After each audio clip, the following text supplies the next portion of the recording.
Hello and welcome to the latest seminar from the Glasgow Centre for Population Health, supporting new approaches to improve health and tackle inequality. In this videocast, Professor Sharon Friel looks at governing the commercial determinants of planetary health inequity. This seminar was recorded via Zoom on the 7th of December 2023. I'm Bruce White, and I'd just like to welcome you to the third seminar in our 20th seminar series, and that on behalf of the Glasgow Centre for Population Health. So it's great to see so many people joining the call today. Just to explain a bit about today. Today we have Professor Sharon Friel from the Australian National University, and I'll introduce Sharon properly in a minute. But she's going to be talking to us about commercial determinants of planetary health inequity and the consumptogenic system that supports overproduction and overconsumption of goods and services. So some of these terms may seem slightly arcane and complex, but we have been aware of overconsumption for a long period. The concept of 3 or 5 planet living beyond the capacity of our planet have long been in public health parlance. And in Scotland, I think we're well aware of the impacts of alcohol, tobacco, and the food system on health and on health inequity in particular.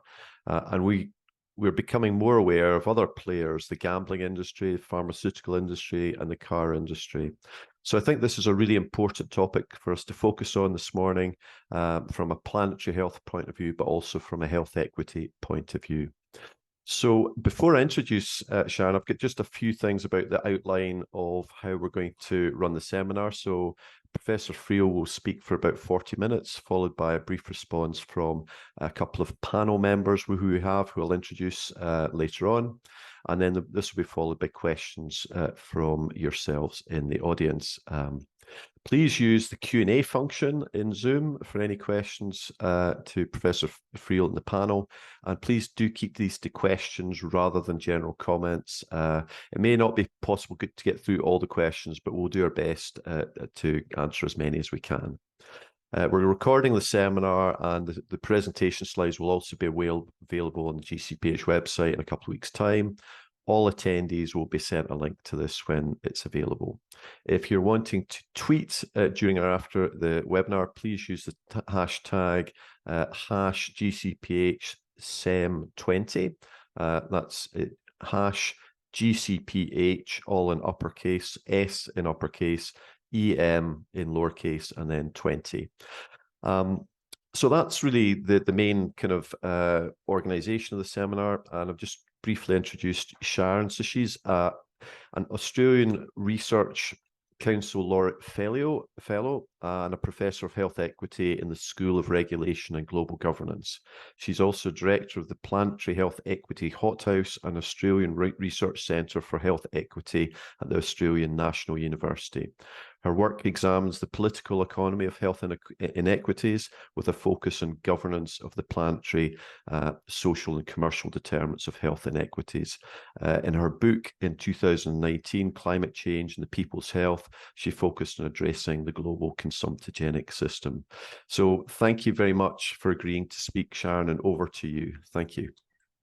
Lovely, thanks, Bruce, and yeah, thank you so much for the opportunity to speak with you this evening. I'm in Australia, but as you can tell, I'm originally from Scotland, originally from Glasgow, and still think of it very much as home. So it's also sort of extra special to get the chance to talk with, I know many of you are in Scotland and in Glasgow, so thank you so much. Let me share some slides and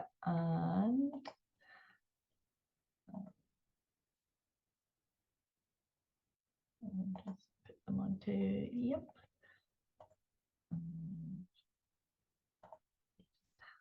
Please. There. So yes, so governing the commercial determinants of planetary health equity.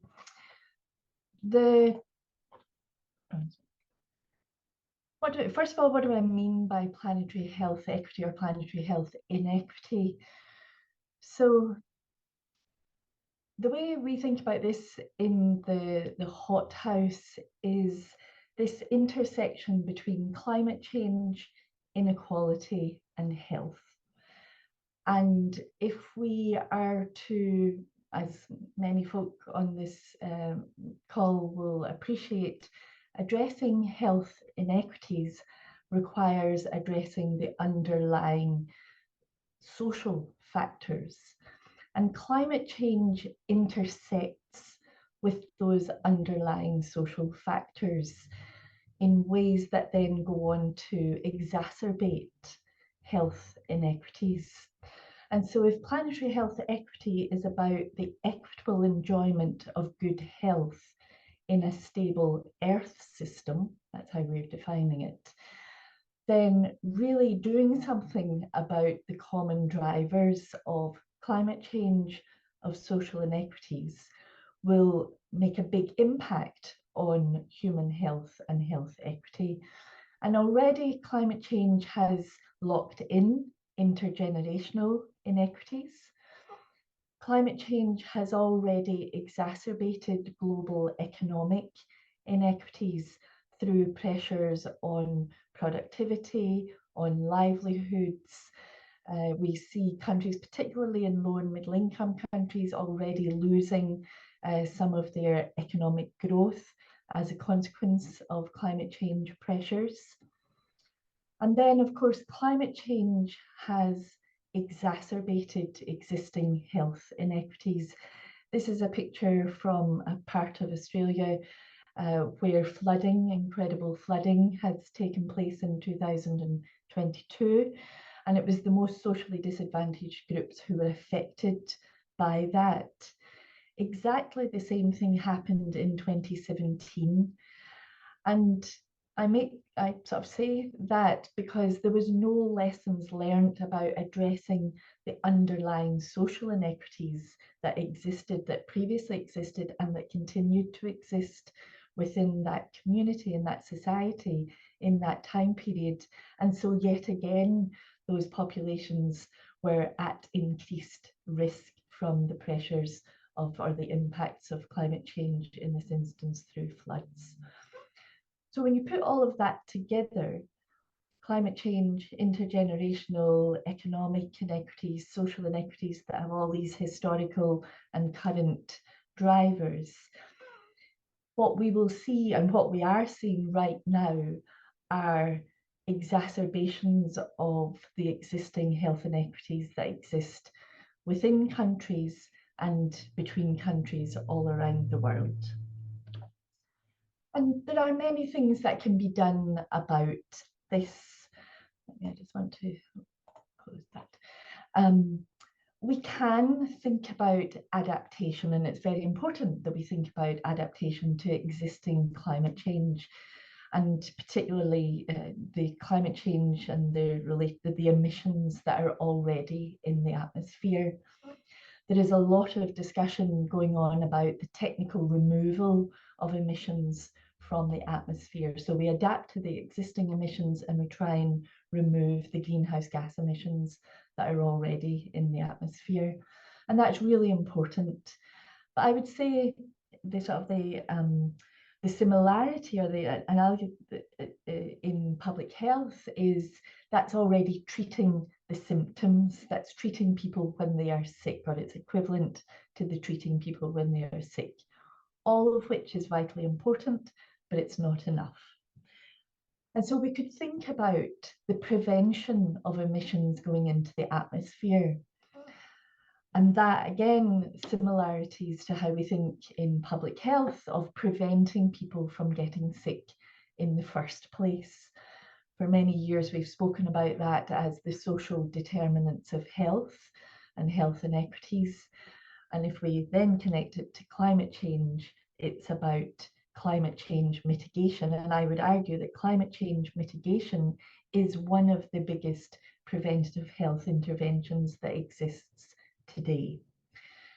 And so if we think that climate change mitigation and this relationship with health and health inequities is important, we have to do something about this consumptogenic system. And here I am not talking about actions that focus on consumers. We've seen that for so many years, it doesn't work.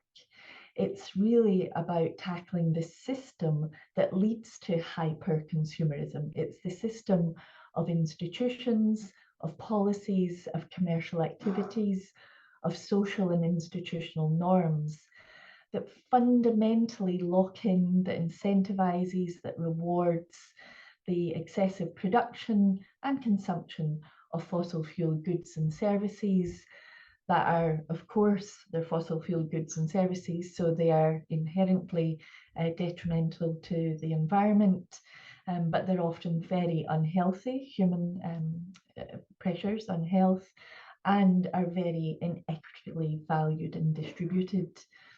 So tackling this common system, this consumptogenic system, I would argue is vitally important if we want to do something about global health inequities. And so today I really just want to focus on the commercial activities, the commercial determinants of all of this and the governance questions around that. And how this commercial activities, commercial practices are really driving, creating and normalizing that hyper-consumerism that is often where the policy response or the practice response goes to. And as I say, I want us to really think about the system that's driving that.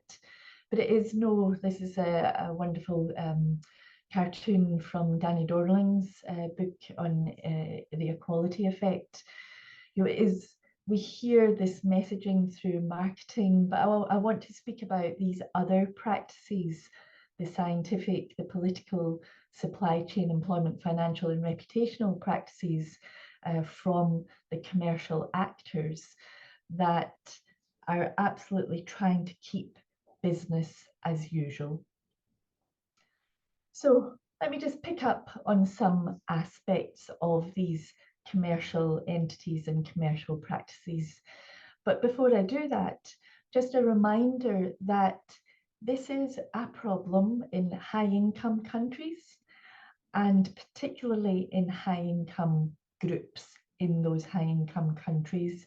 The recent climate inequality report, which you can see one of the figures here, has highlighted that it's the within-country carbon inequality that now makes up the bulk of the global inequalities in emissions. So within countries. And you can see that much of that, or most of that, is among the top earners in the higher income countries, and this very strong social gradient in emissions. And so this, of course, COP28 is ongoing as we speak, and all of the loss and damages discussions, who pays, the emitter pays, the massive political question. But it's a problem for us in high-income countries to deal with that consumptogenic system that's driving these emissions and creating these inequalities. And before I go into the practices, I suppose I just want to pause and reflect on what has historically been the response. And this is drawing on some of the work, apologies, I haven't got the reference here, but some of the work from Catherine Trebeck, who spent a lot of time in Scotland. And Catherine's work talking about the economics of arrival in her book. And some three key elements of examining the response to date. So it's the sticking plasters, it's the servicing of the failure to do anything about these underlying common drivers, these structural problems of climate that create climate change inequality and poor health. And I think the cartoon from Australia, where I am, is very representative of missing the bigger picture, missing the bigger structural problem, and how we go to the individual having this, in this instance, the koala having the mental health problem, which is absolutely true after the fires here in Australia a few years ago, just before COVID. So we saw these fires whip through communities and ecosystems across Australia. And yet the response was about servicing these individuals and these, the koalas. We have a koala sanctuary, which is very important, but it's not doing anything about the fact that the fires are coming again. And why is that? So the response to date has been insufficient. And the response to date has locked in, the current response has locked in more fossil fuel production. So this is government policies that have locked us into, if nothing changes, locked us into at least 1.5 degrees warming and more. You can see we're on a 2 degrees trajectory very, very easy if things do not turn around very quickly. So if that's government policy, and this of course is in that very broad canvas way, why is that? Why is that the case? Why are we not seeing bold, courageous? Because so many of the levers, not exclusively, but so many of the levers to deal with these issues lie in the hands of the state. And why are we not seeing those bold responses?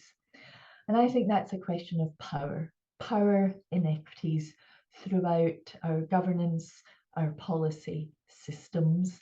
And I know from the registration list for the seminar, many of you are in these systems grappling with these issues on a daily basis.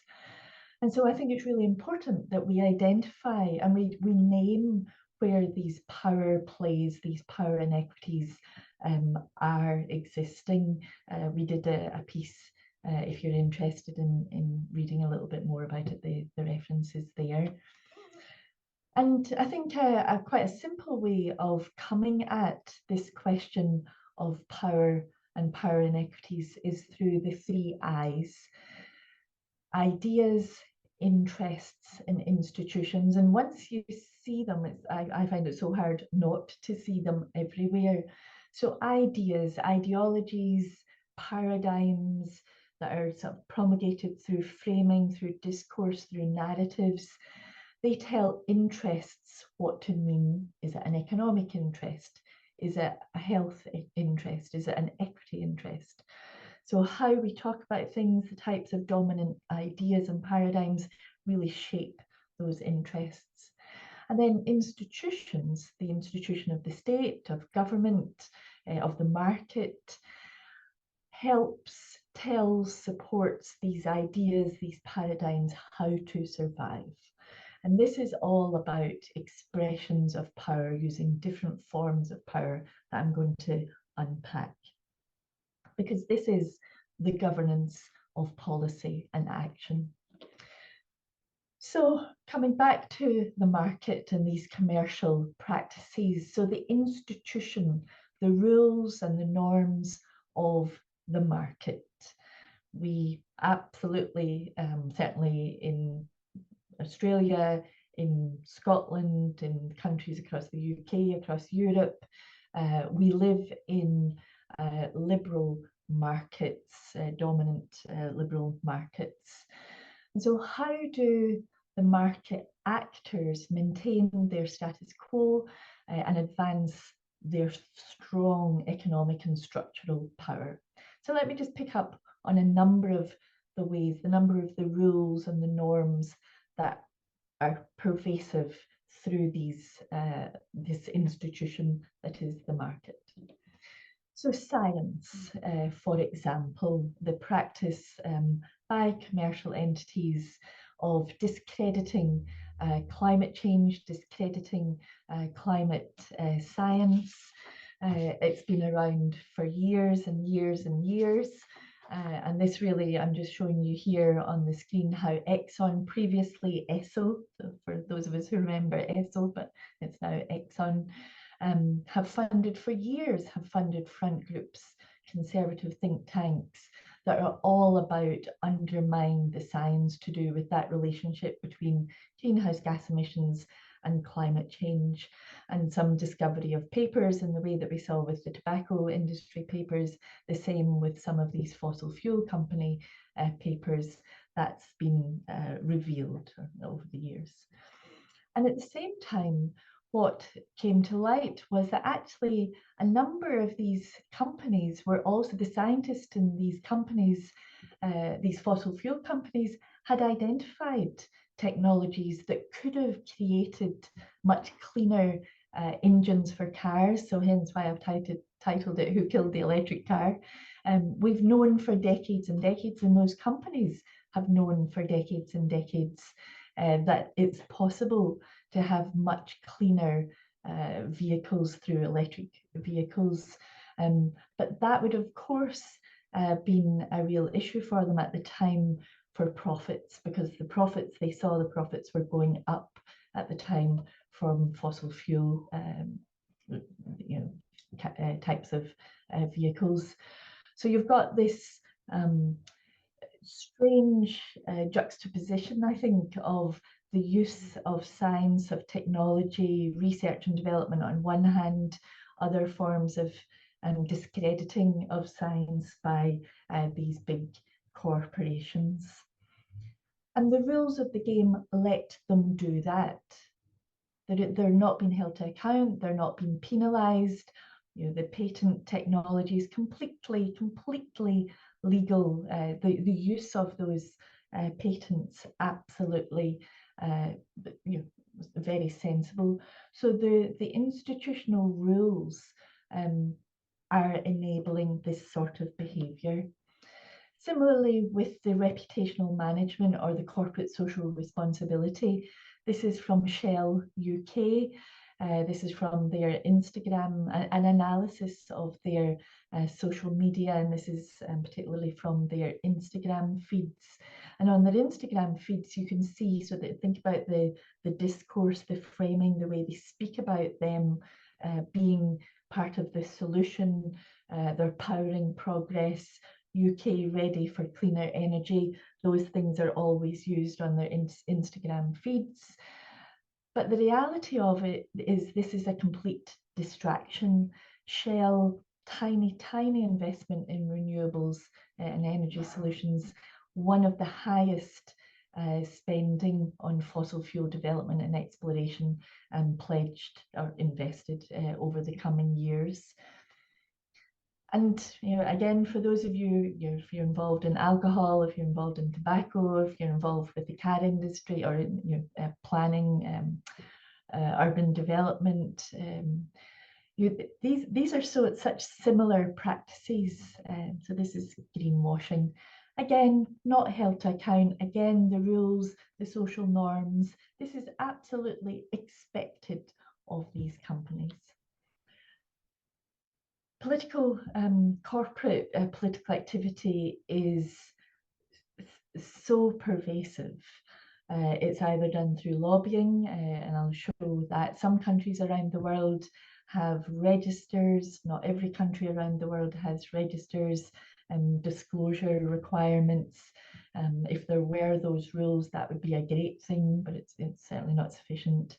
Of course, the way that corporations establish and use think tanks to provide evidence to shape policy and political agendas, we know that.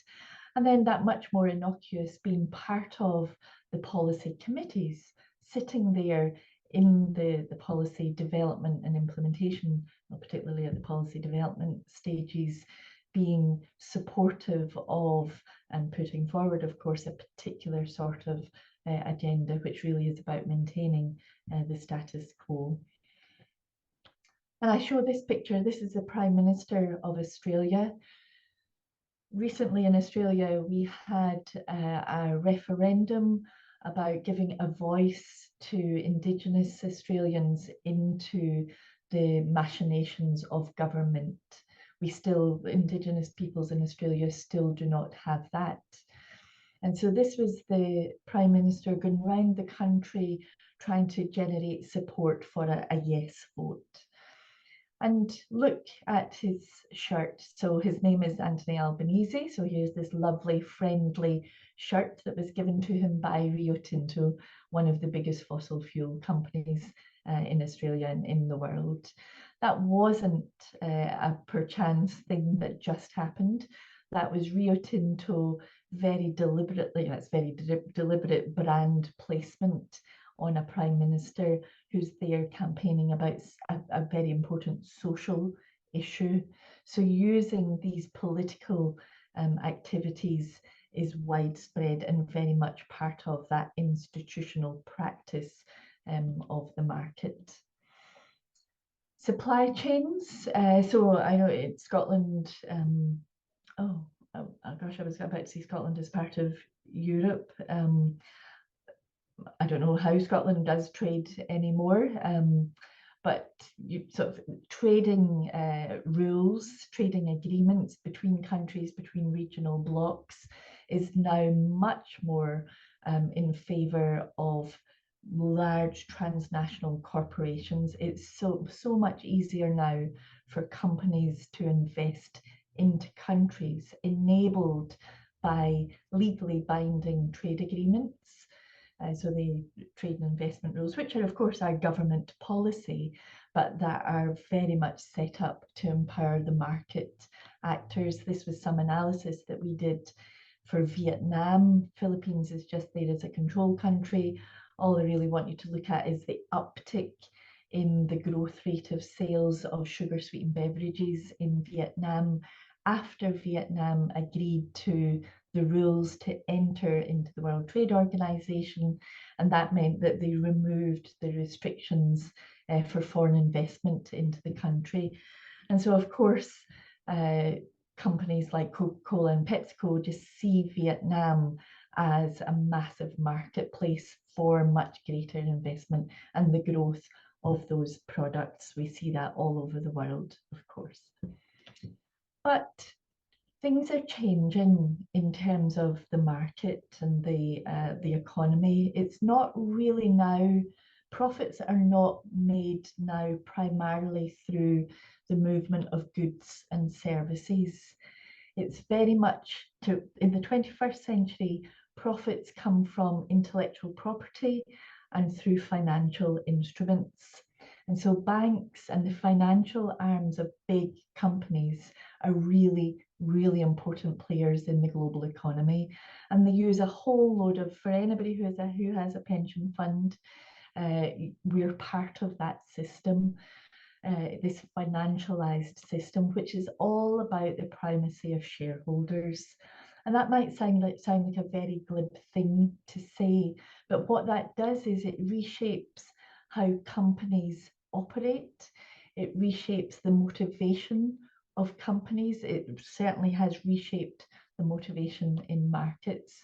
So the food price hike that happened in 2022, that countries around the world, including in Scotland and elsewhere across the UK, are absolutely feeling, partly because of the increase in price of wheat and maize.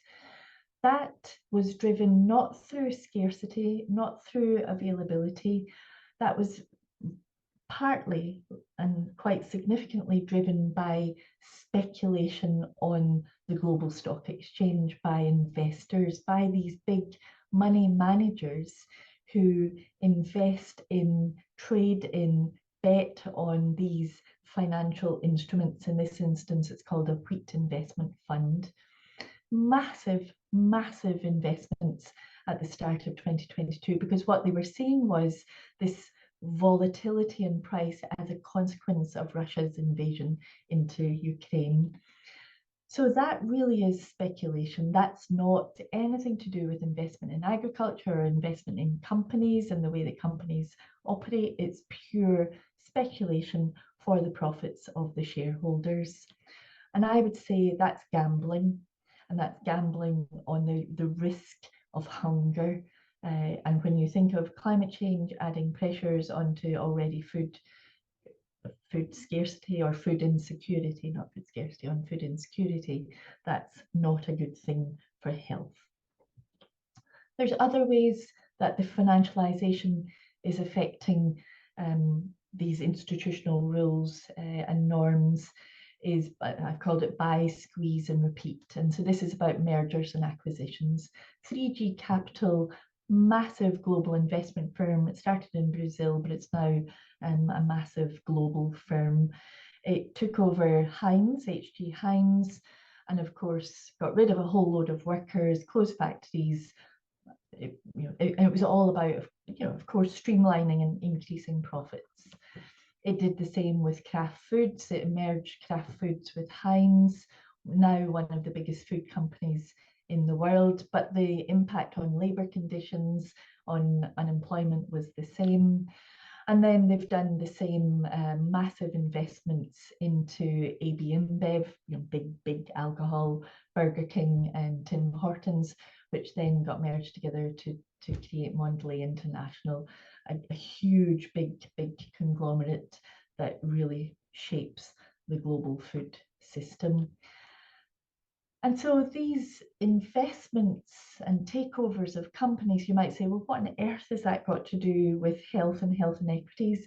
Well, when it shapes the working conditions for people, which it absolutely does, we know that precarious employment and precarious employment conditions is sometimes even worse for our mental health than being unemployed. This was some analysis here in Australia of precarious working conditions, and I really just put that up to show you how depression was much higher and much worse when precarious employment, which comes as a consequence of things like mergers and acquisitions. So all of that really matters.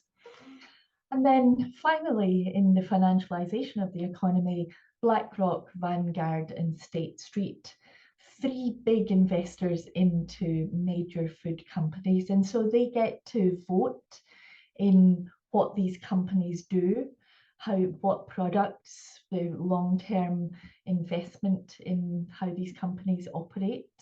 So it really matters. They've got a vote in the AGM. The same companies have massive investments, about the same amount actually, in fossil fuels as they do in global agribusiness and food business. So if you think about addressing the consumptogenic system and the rules of the game through investment, financialization of the global economy, and these investors having a very significant say because they've got shares and the shareholders are the people who vote in the AGMs of companies, they get to decide what those companies do, how they treat their workers, what products, what practices. And BlackRock has been going around the world, Larry Fink has been going around the world saying, we're the good guys, we're going to divest, we're not going to invest in fossil fuels. But actually some investigative journalism has shown that they continue to invest and they continue to block, at the AGM, they continue to block any of that sort of progressive policy. So if we're concerned about planetary health equity, we've got to be thinking about these types of actors as well.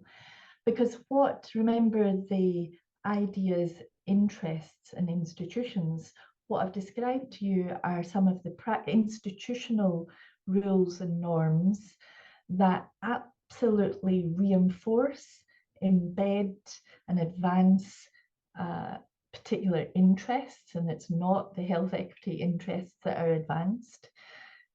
And through their institutional and structural power, they maintain these dominant ideas and promulgate these dominant ideas of neoliberalism, of market supremacy, of profits, of financialization, and of individualism, because the sister of all of these other things is individualization.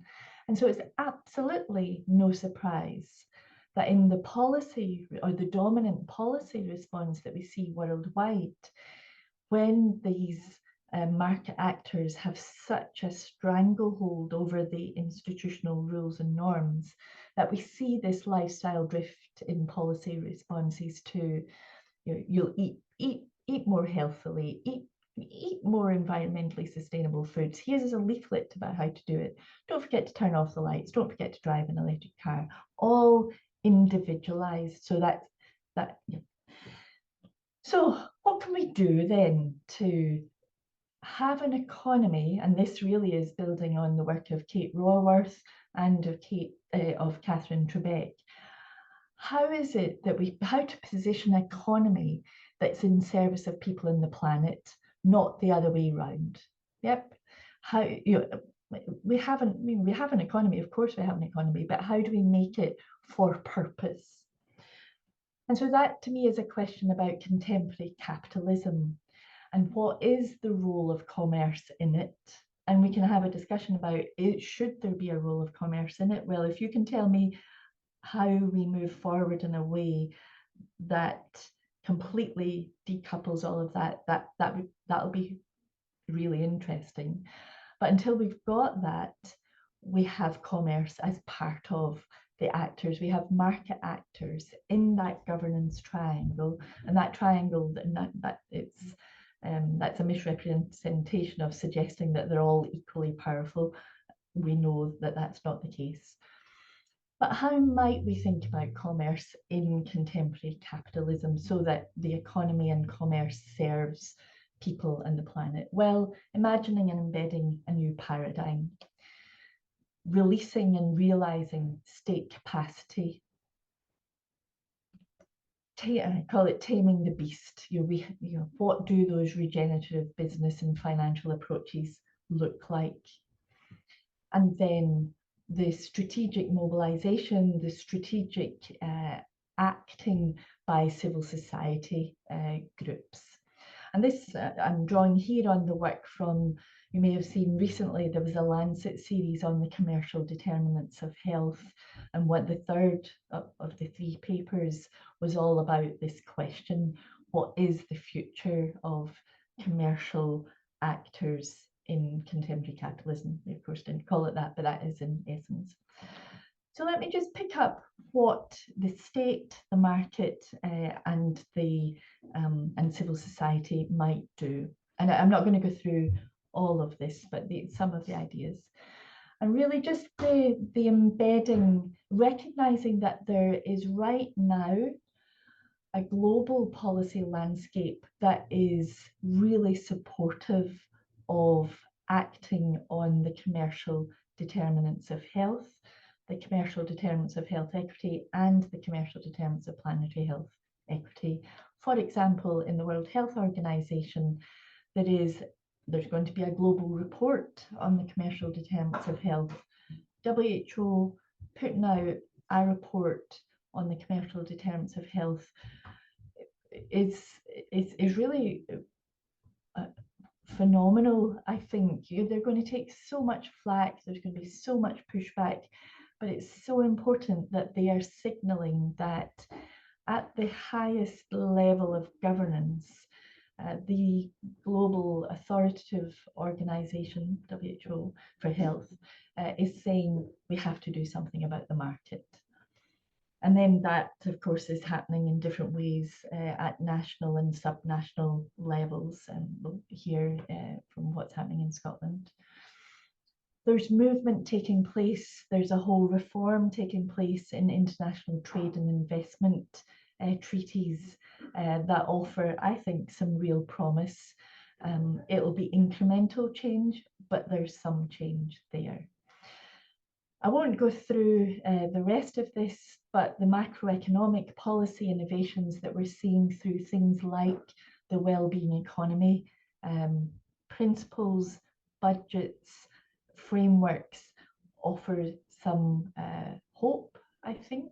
We'll see whether it's just tinkering at the edges and whether it really has any cut through and whether it actually pays attention to equity. That would be my critique. It's not doing it enough just yet.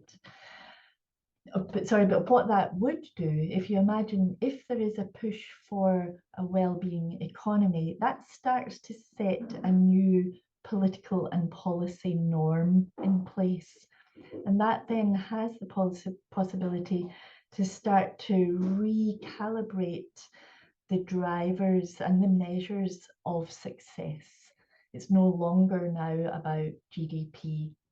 GDP might service that well-being economy, but it's not about that. So that's an important norm shift potential. So what about the market? We're seeing a whole load of alternative types of business models, the sustainable business models, the business cooperatives, the B Corps, as they're called. They're questionable, but they're an emerging alternative. So an examination of their possibilities, but also always saying, will they elevate people in the planet? Will they be in service of people in the planet?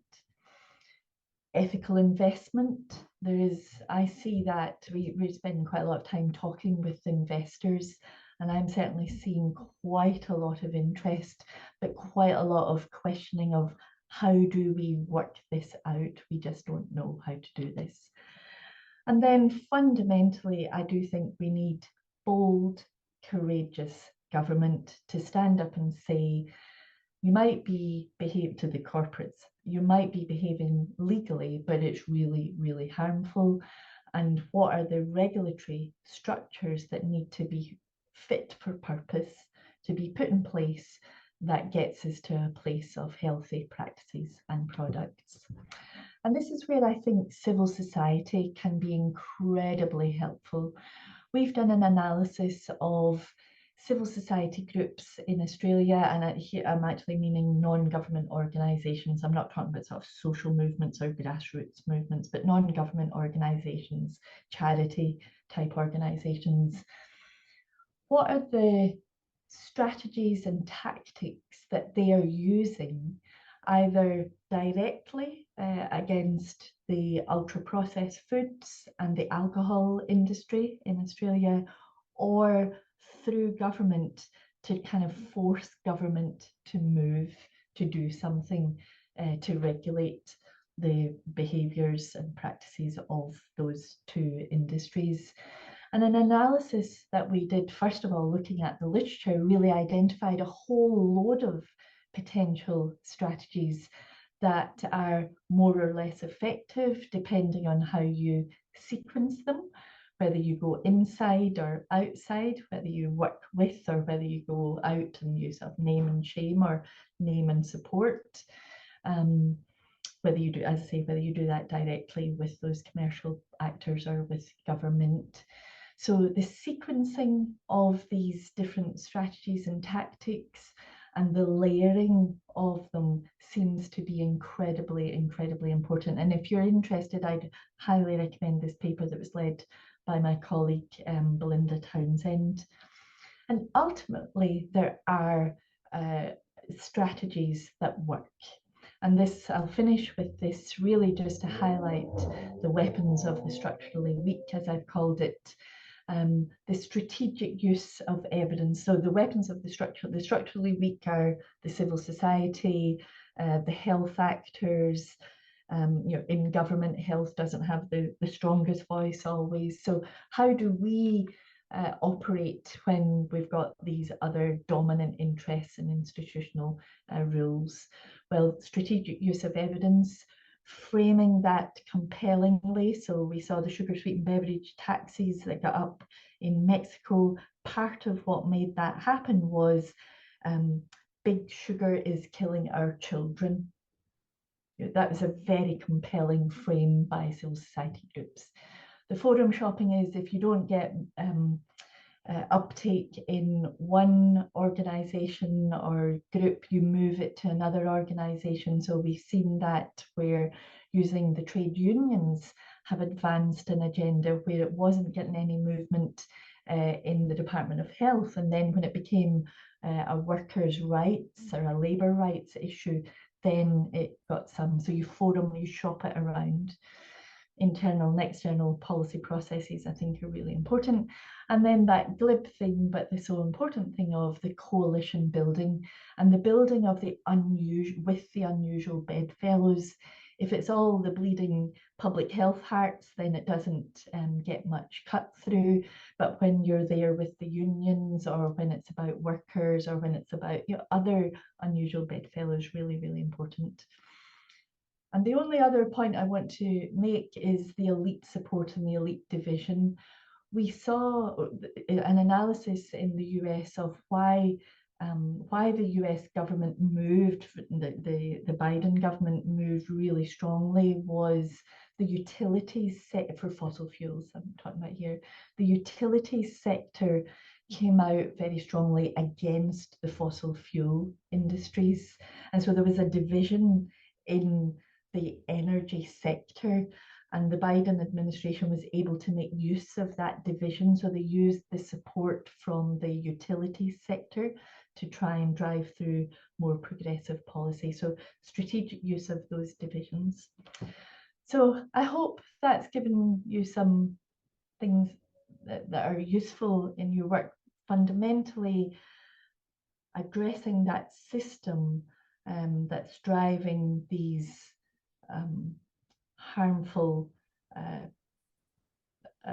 ways of production, of hyper-consumerism, but with a focus on the systems that are driving. And I do believe it's not a one, there's certainly no silver bullet to any of this. It's a combination of all of those things that I was pointing to in terms of what might contemporary capitalism require, with commerce as a part of that. So I'll stop sharing now, and hopefully we'll get time to discuss.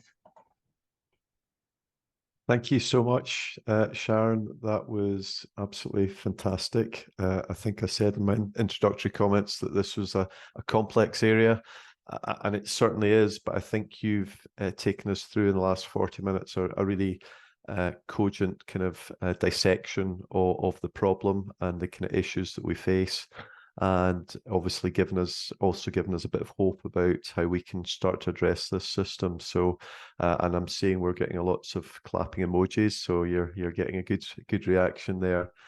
I'm not sure how much I'd like to summarize this, but I guess the things that struck me in terms of the first half of your talk about some of the kind of the the problems and the issues and how that manifests itself was, but I thought that the graph showing the country inequalities in greenhouse gas emissions was very powerful.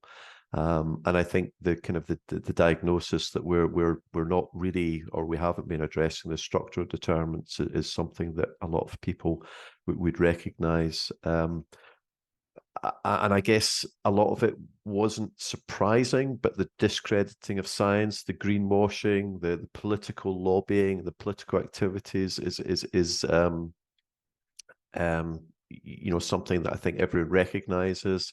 The activities of BlackRock, Vanguard, and State Street, the financialization of global economies, I think we all recognize to kind of some extent. So I mean, I think that's the kind of, again, just reflecting on a lot of the kind of the complexity that you've brought to this, but also bringing it within a kind of an understandable kind of framework of where the problems lie and also where we can start to address it. So addressing it at a state level, a market level, and within civil society, I think it's really important. So I'm sure we'll get into discussions of all of that in the next half an hour. I guess what I'm going to do now is ask for reflections from our two panelists, and before I do so, I know a lot of people are starting to use the Q&A. Just like you to kind of, anyone in the audience, to kind of use the Q&A and maybe reflect on the what elements of the consumptogenic environment that Sharon's brought out resonate most with you and the work that you're doing, and some questions to maybe think about how are we trying to address the commercial determinants of health in Scotland, and again drawing on people's individual kind of work. So I'm going to introduce the panel and then ask them for their reflections. So I'm going to start firstly with Laura. And Laura and Garth, could you, yes, you're up there, great. So Laura has been Deputy Chief Executive of Alcohol Focus Scotland since 2017, has been part of a senior management team at this influential public health advocacy organisation for over 10 years. During that time, she's successfully campaigned for the introduction of minimum unit pricing for alcohol and has driven changes to alcohol licensing within Scotland, and has worked with individuals and communities affected by alcohol harm to ensure that their voices are heard in national policy discussions.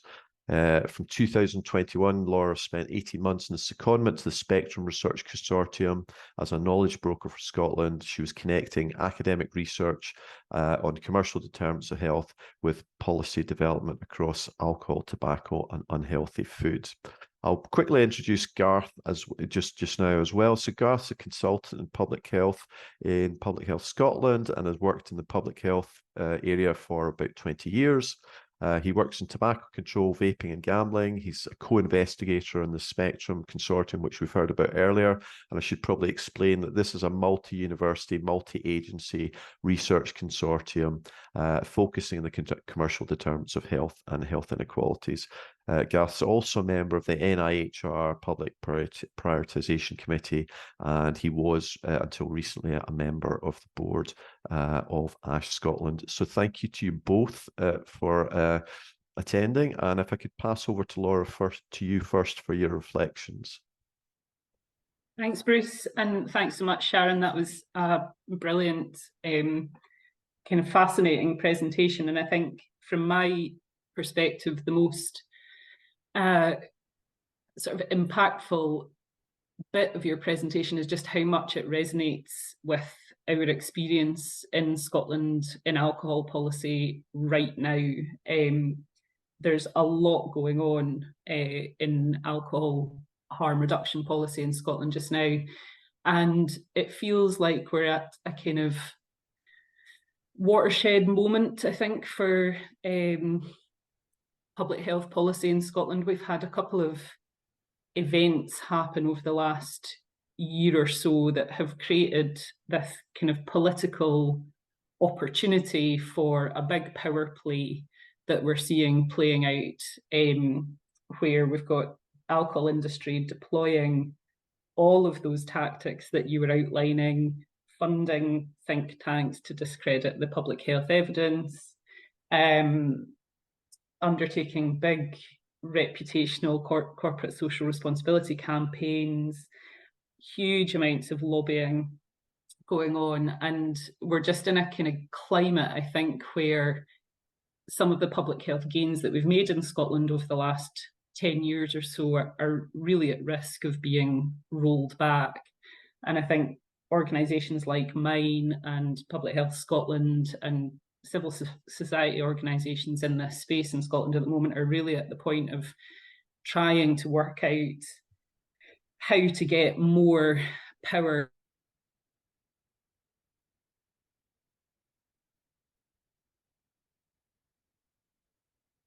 Oh, I think Laura has been... Oh, you're back. Sorry. I'm back. Sorry, I think I've got internet issues this morning. Can you hear me okay? Yeah, yes, that's fine. So just to kind of give you an example of what's happening in Scotland just now, we've enjoyed, I think, a period of about a decade of pretty staunch public health prioritisation from our government. They have introduced these big kind of system interventions that you're talking about. We have an alcohol strategy that includes a number of big system intervention ambitions. And the one that has been implemented and has had a big positive effect on alcohol is minimum unit pricing, which has been in place for 5 years. And we just had Public Health Scotland publish the evidence of the effectiveness of minimum unit pricing last year, and it has shown that it has achieved its aim of reducing consumption and reducing alcohol harm. So that's a big positive. The policy has been proven to be effective, but it feels now that the industry has spent the time while this policy has been being evaluated, organising itself for the next phase and to counter the next phase. I think, you know, there's general consensus that the alcohol industry was a bit caught off guard by minimum unit pricing and how much political support came behind minimum unit pricing. And having been around through that experience over the last 20 years, what we're seeing from the industry now is a much more coordinated, multi-layered, hugely invested response. And this year, the Parliament has to vote on whether we keep minimum unit pricing in place and whether we increase the price per unit that it's set at.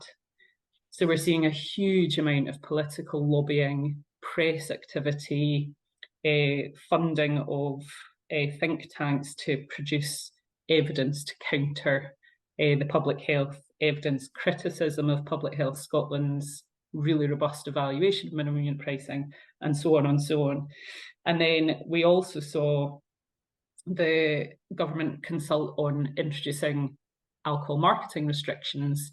So that was going to be the next step in this kind of structural intervention approach. And that has been met with an absolutely huge negative response from the industry. But we've seen some really clever tactics being deployed where they're foregrounding small independent businesses this time around, whereas it was the big global alcohol companies who really opposed minimum unit pricing and took the government to court. You can see there's this organised approach of Scotland's wee whisky producers that are fronting a lot of the public campaigning on the part of the alcohol industry. And we have a new First Minister in place, and I think in a move that none of us really anticipated, the leadership contest between the people who were going to take over from our previous First Minister ended up largely being defined by an argument around the alcohol marketing restriction proposals and the deposit return scheme. So bringing the kind of environmental and health policy ambitions of the government together, and it really divided the leaders, or the people who were contesting the leadership contest. And then the new First Minister has been on a kind of charm offensive with business to try and present a business-friendly face of his government. And they're walking this really fine line between doing that while also trying to keep the public health policy and legacy of the government to date going. But it really feels like we're taking a big step back and opening up opportunities for industry to get into policy discussions in a way that they really haven't been able to be involved in for the last 10 years or so. So I guess probably my one question for you is whether we are seeing examples from any other countries where they are moving positively towards that more contemporary capitalism model. There's talk in Scotland of creating a well-being economy, but there's also the creation of a new deal for business. And it feels like the well-being economy is already being captured by business interests, and how the well-being economy is being defined feels like it's being more defined at the moment by business interests than by public health and interests, and the definition of well-being, I think, is questionable. So if there's examples from elsewhere of where they're managing to do that, that would be really helpful to hear. Thanks, Laura. That's a really interesting point you make just about how the alcohol industry is changing their tactics, I think. Sharon, do you want to come back on Sharon's question just now? Or well, so I was hoping Gareth was going to have the answer to that. No, do you mind? Let me have a little think about it, because I do. There's I've got a sort of a reflection from Australia, but let me come back to it. Is that okay? Yeah, absolutely. Give you a bit of time. So Gareth, it's over to you, and please give us your reflections and where you think this is relevant to Public Health Scotland's work, for example. Great, thank you, Bruce, and thank you, Sharon. As Laura said, I thought it was a fantastic session. I think it really brings it to light. Sometimes reading the articles can, be complex, and so I think having these sorts of presentations is so valuable. So thank you to everyone at GCPH as well and for it. I thought it was really excellent. I think really probably just a couple of short reflections from me. And then I'll just say a little bit about a couple of things we're doing, which might be interesting to hear your thoughts on. And then I was just going to ask at the end what you've said there, in terms of what can Scotland learn from what's happened in Australia and things that we might prioritise or focus on around this area, because it is so vast. So yeah, I mean, I really love the bit at the start where you talked about this, the fact that climate change and social determinants and commercial determinants are woven together.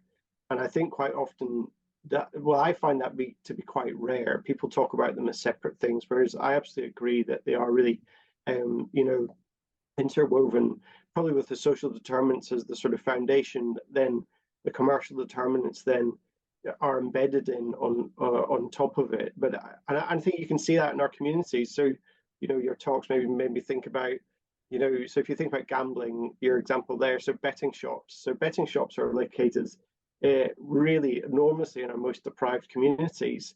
And the thing that you maybe think about is that that's not a mistake. That's a business decision. So it's a business decision to target those communities. People have sat down and decided where to invest money, hard money, into those properties. And it's similar online in terms of gambling adverts are targeted very carefully at who they want to gamble. So if you watch a gambling advert on TV and you think it's rubbish, it's because it's not designed for you. It's not pointing at you. It's a dog whistle that you can't hear, really. So I think, it really struck me. I really like the way that you talked about that. And then also just the industry tactics, and just the aim for corporations is to follow the money, at any cost. And I think that was really powerful for me. And it made me think about Laura's point, producing high strength, low cost alcohol to sell at high volumes is a business decision. Again, it's not a mistake. And also, yeah, someone has to drink that at high volume because you need to sell to high volume. So the two things come together. And it's the same with vapes, e-cigarettes. They're not colourful with childish names, and they don't use youthful models by mistake. This is intent, I think, and that really came through in the presentation. So thank you. And just the tactics of using fear and confusion, I think was really powerful as well.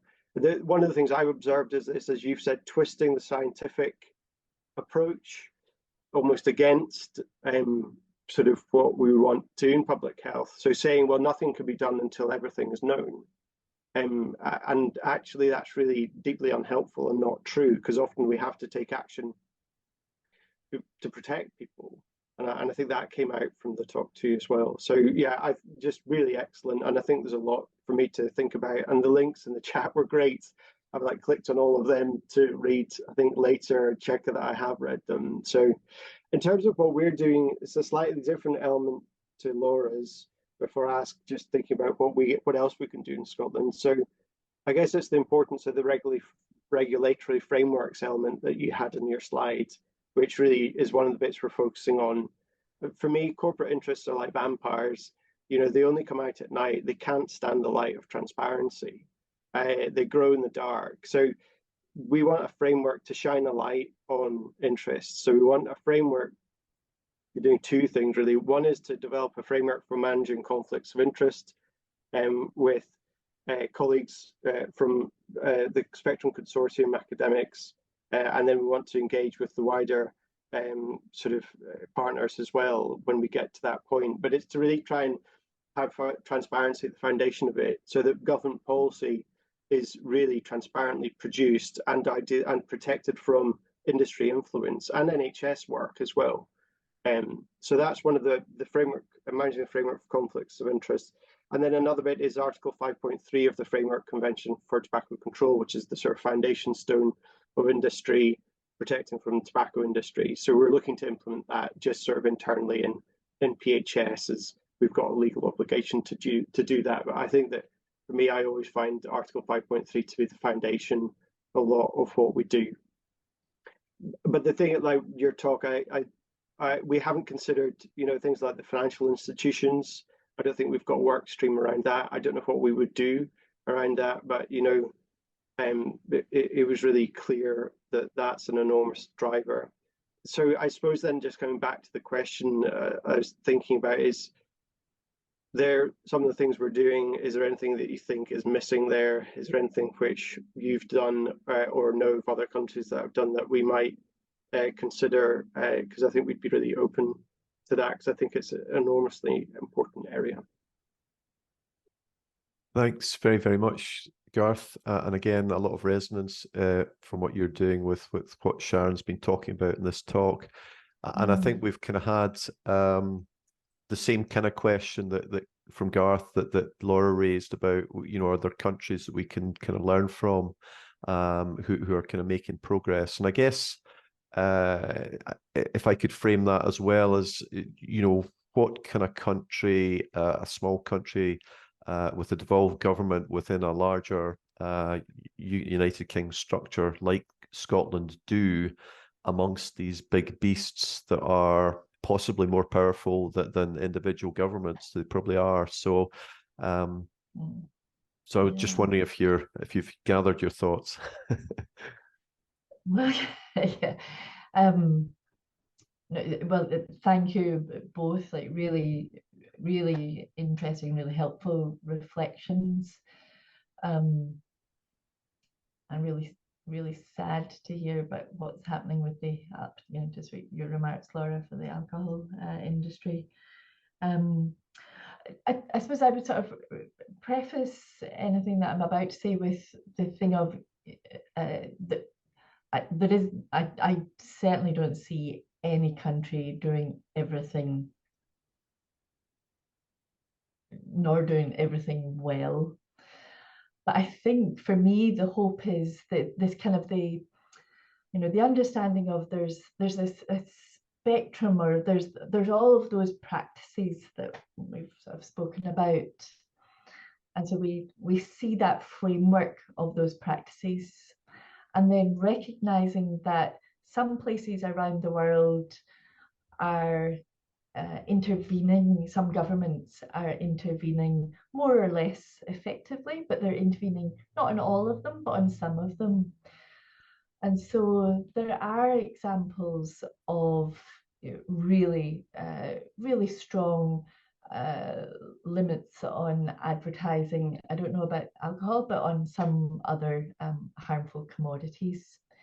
So there's lessons there, and there's more analysis being done to understand what were the conditions that enabled that to happen. And to me, that's the most interesting question. It's what was it that enabled that to happen? Because then there's the lesson for how that might happen in other places, understanding the contextual nuances, of course.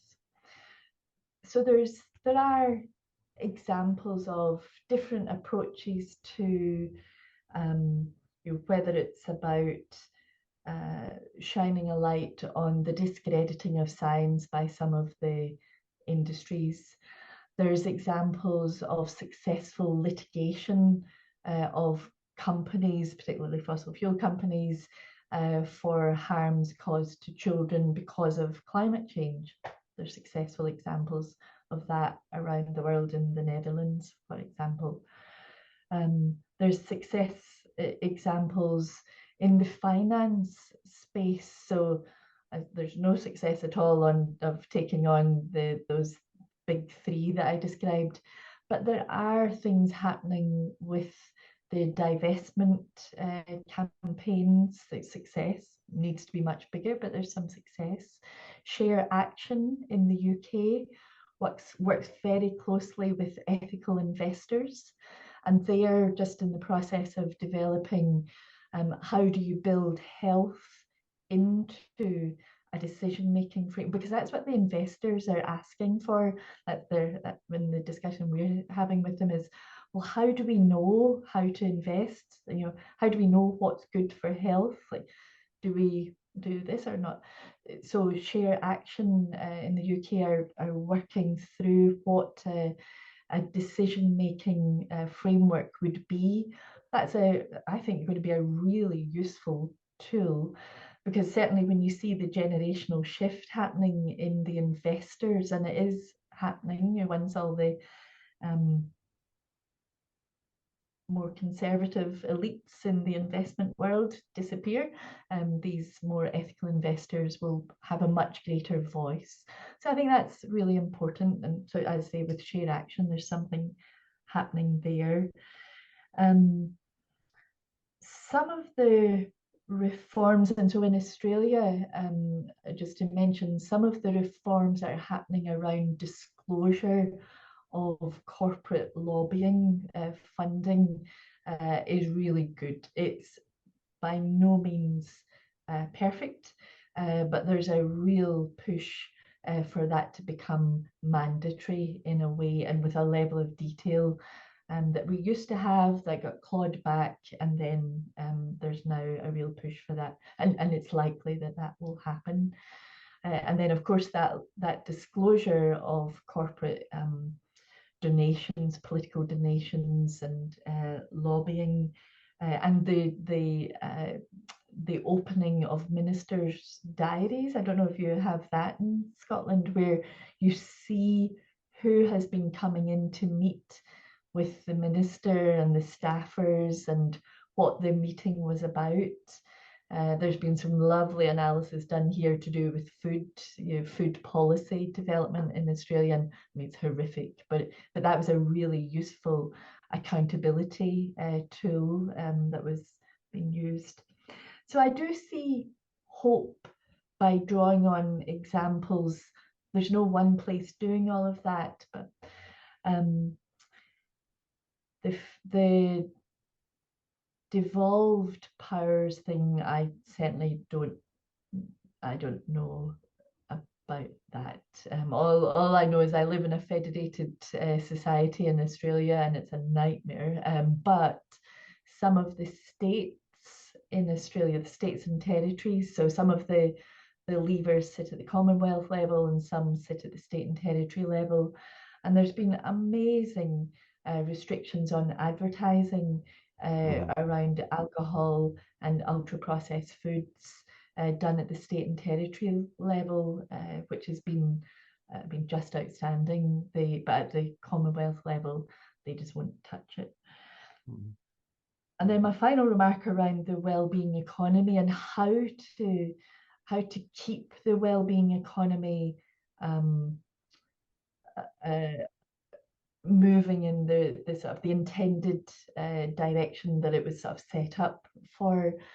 I suppose that really is just a reflection on how social movements in the past were very important for keeping governments to account when they were trying to move away from what they either made a commitment towards. I mean, I'm thinking here around particularly female rights. I can't think of the proper term, but female rights.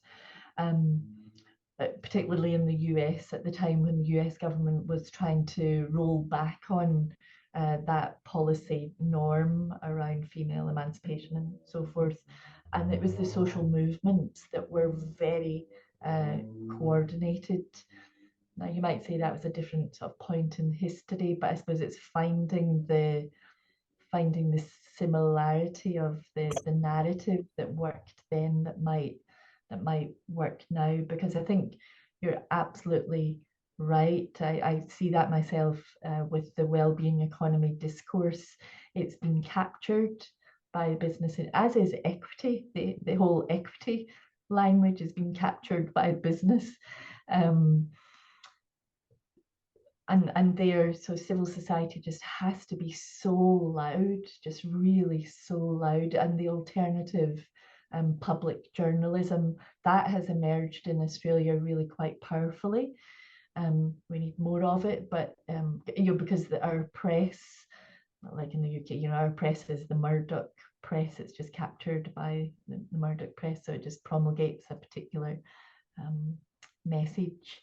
And so the public journalism and for-purpose journalism, we're using that, or civil society groups are using that to really bring the equity, the environmental, and the well-being discussions much more set. And so public concern and demand for it is still really high.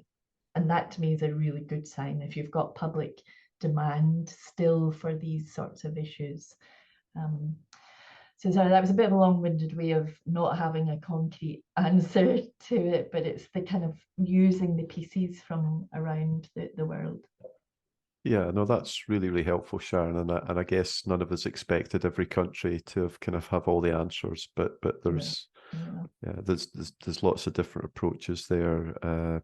And I think your last point about public journalism is really interesting. There's the Ferret now in Scotland, which does that kind of independent type of journalism in Scotland.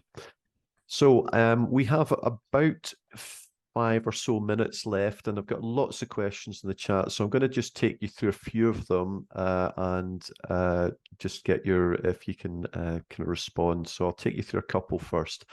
Do you think it should be an international environmental crime to buy a patent on an emission solution and simply to suppress the benefit?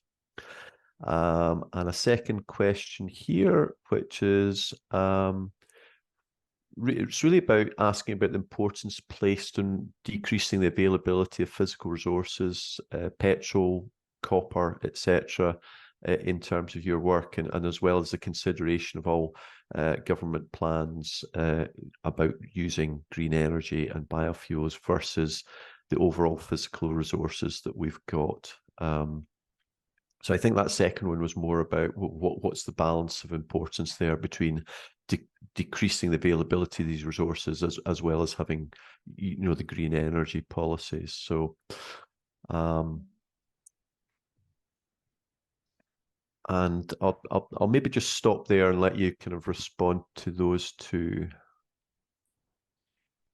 Well, I think the question of an international environmental crime, that sort of speaks partly to the success that we're seeing through the climate litigation cases, which it's not about it being an environmental crime, but it's about a crime to the rights of current and future generations, is how that argument has gone. So I certainly think there's merit in the assessment of the legal tools that could be drawn upon for exactly this question. I think morally and ethically, of course, it's an international environmental crime. It's just whether we've got the legal instruments that are set up for the purpose of making that argument. That would be something to examine. The question of the availability of these resources and the amount of availability of these resources versus a kind of a policy direction around clean energy and biofuels speaks to that sort of early point that I made of we can adapt, we can try to extract emissions and/or about just sort of preventing the emissions or the environmental degradation in the first instance. Yeah. And if we prevent the environmental degradation in the first instance, that means we've got to we've got to grapple with that really hard question of, does that mean a reduction in availability? And that gets us into the global equity question of historical users and current users for development purposes, which is, that's the loss and damage discussion. Frankly, I think the green energy and the biofuels discussion is a distraction to the very hard question of how we actually stop it in the first instance. Yeah. And I say that because we've got such a short time period to actually to respond really, really seriously. If we had a longer time frame, then yes, these are all incremental steps to addressing this problem, but we've got such a short time frame to do something really significant.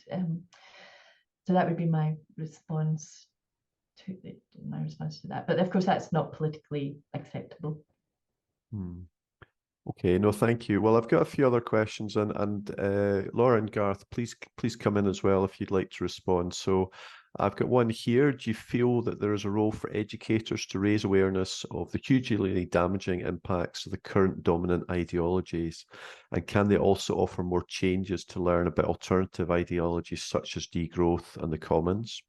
So that's a kind of a question about education, I guess. And another related education question or research question is whether researchers working in commercial determinants of health need to try and speak and work with those working in environmental and climate politics, and does advancing planetary health agenda require a more coordinated approach across research fields?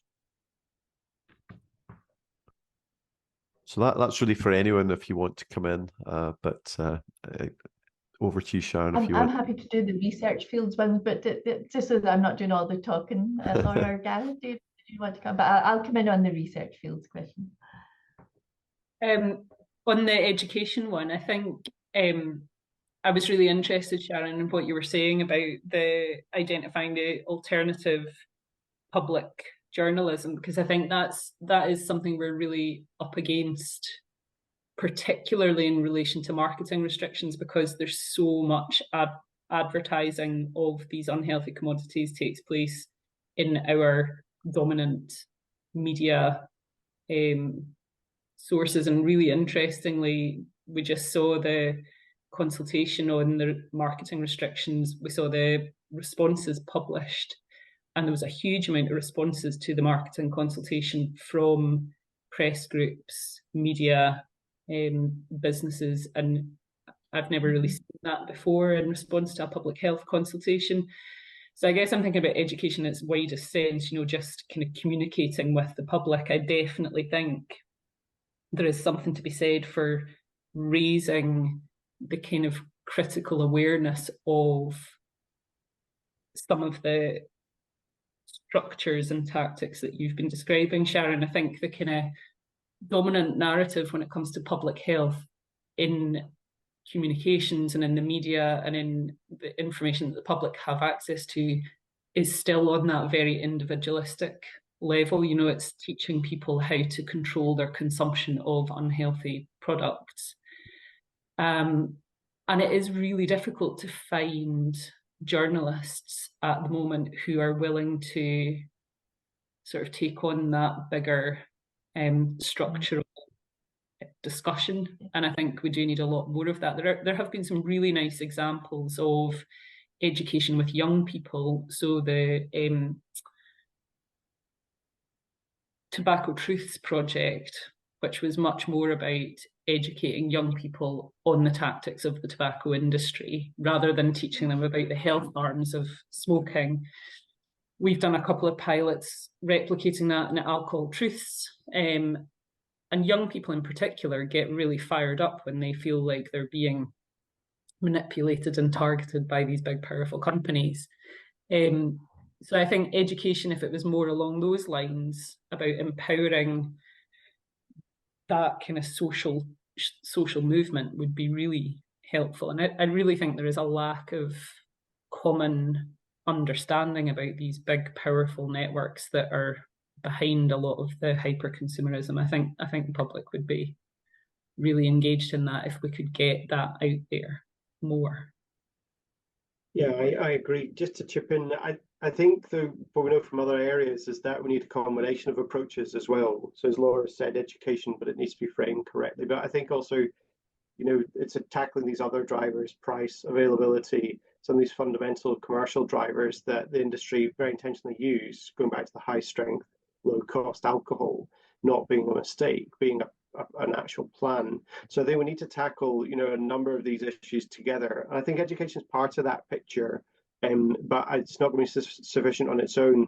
And I think there is a risk, as Laura said, of drifting towards it being people's fault, or for drinking high strength, low cost alcohol, rather than, well, this is actually being produced and promoted and placed very carefully in communities.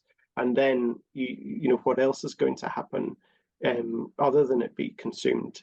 So I think that without taking that step back and having that sort of combination of approaches that work together like a bit of a jigsaw to try and address the issue would be my kind of view on it as well. But I think that there is a part for it too. Great, thanks, Garth. I agree completely. Yeah. So Sharon, I don't know if you've had a chance to think about that last question about the kind of research element, and after you've responded, we'll kind of maybe draw things to a close. Sure, and so all I would say about the research side of things is, yes, like there should be much more engagement across different fields of research, whether that needs to be in a coordinated way. I think we spend an awful lot of time trying to coordinate it, but really just a widening the toolkit within public health research to recognize we've got to understand politics, we've got to understand decision-making processes. It might not be sexy or exciting, but it shapes the world. We've got to understand the conditions that make change happen for good or for bad. And that doesn't sit in the public health discipline comfortably. So yes, absolutely into the world of politics, of political science, of sociology, of philosophy. It's all of the above. And so my final remark as a researcher is, and as a social health researcher, we have to stop giving primacy to epidemiology. And my epidemiology colleagues, if you're on the line, I'm sorry, I love you, but you will not be the answer. That research is not the answer to these sorts of problems. It's part of it, in the same way Garth was just talking about the jigsaw of solutions. The research has to be a jigsaw of types of fit for purpose evidence. So yes, it's got to be broad. I've just alienated myself from the public health research community. No, I think that's a really useful insight, actually, and a great way to finish the kind of seminar.